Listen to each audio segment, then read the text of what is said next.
व्यक्तिगत जीवन बीमा पर जीएसटी खत्म करने के बाद बीमा कंपनियों के लिए समाप्त हुए इनपुट टैक्स क्रेडिट के नुकसान की भरपाई कैसे हो, जीवन बीमा कंपनियों के बीच ये बड़ा मसला बना हुआ है। बीमा रेगुलेटर से संपर्क कर रही हैं कंपनियां। इसके लिए सबसे बड़ी जीवन बीमा कंपनी एलआईसी जल्द ही बीमा रेगुलेटर IRDAI से मुलाकात करके डिस्ट्रीब्यूटर्स के कमीशन को कम करने की मंजूरी मांग सकती है।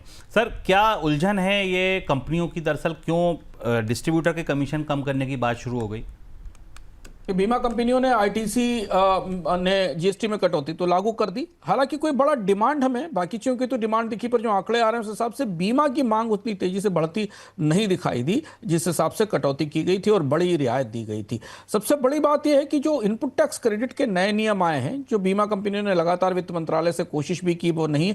वो सबसे बड़ी चीज यह है कि जो कमीशन रिड्यूस किया गया है डिस्ट्रीब्यूटर्स को देने पे, उसके बाद कंपनियों के लिए अपनी पॉलिसीज को आगे बेचना मुश्किल होता जा रहा है। जब ये फैसला लिया गया था उस दौरान भी हमने बोनस पॉइंट में विस्तार से इस पर चर्चा की थी कि बीमा कंपनियां तात्कालिक तौर पर तो इसकी लागत कम कर देंगी क्योंकि वो पास ऑन करेंगी, लेकिन बाद में इनपुट टैक्स क्रेडिट को किसी न किसी तरह से उन्हें बीमा प्रीमियम में जोड़ना पड़ेगा और इस बात की संभावना अभी बनती दिखाई दे रही है। यही मसौदा लेकर बीमा कंपनियां IRDA के पास गई हैं। संकेत ये है कि वित्त मंत्रालय कोई बड़ी रियायत आईटीसी में कंपनियों को शायद देने नहीं जा रहा है। धीमे धीमे आने वाले दिनों में हम खास पॉलिसीज पर प्रीमियम की दर में बढ़ोतरी देख सकते हैं, क्योंकि इसी के जरिए कंपनियां अपने नेटवर्क को, जिस नेटवर्क से उनको इनपुट टैक्स क्रेडिट मिलता था और जो बंद हो रहा है, उससे होने वाले नुकसान की भरपाई कर सकती हैं।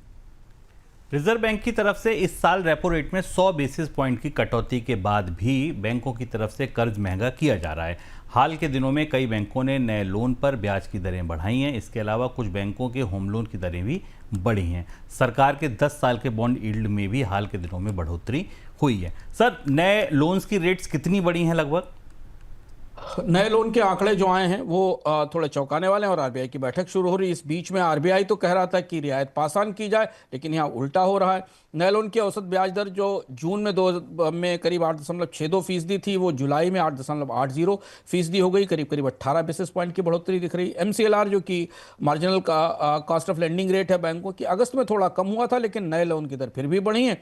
आरबीआई के रेपो रेट का कोई फायदा नहीं मिल रहा। होम लोन जो सबसे महत्वपूर्ण सेगमेंट है, जहां रिटेलर्स की सबसे ज्यादा मांग आती है, वहां होम लोन की दरें बढ़ती हुई दिखी हैं। SBI ने 7.50 से 8.95 किया, HDFC भी 8% के आसपास पहुंच रहा है, एक्सिस और PNB की दरें ये, जबकि यहां सबसे बड़ी रियायत की जरूरत थी। बैंक उलझन में है। डिपॉजिट पर ब्याज दरें कम करना उनके हाथ में एक सीमा से अधिक नहीं है, नहीं तो डिपॉजिट्स पर नुकसान होगा। इसलिए बैंक अपने नए लोन्स की, जो फ्रेश लोन्स दे रहे हैं, उन पर मार्जिन बढ़ाने की कोशिश कर रहे हैं। चूंकि आरबीआई ने रिटेल लोन्स पर सख्ती की है, अनसिक्योर्ड लोन कम किए हैं, तो इसलिए बैंकों के जोखिम प्रीमियम भी बढ़े हुए हैं।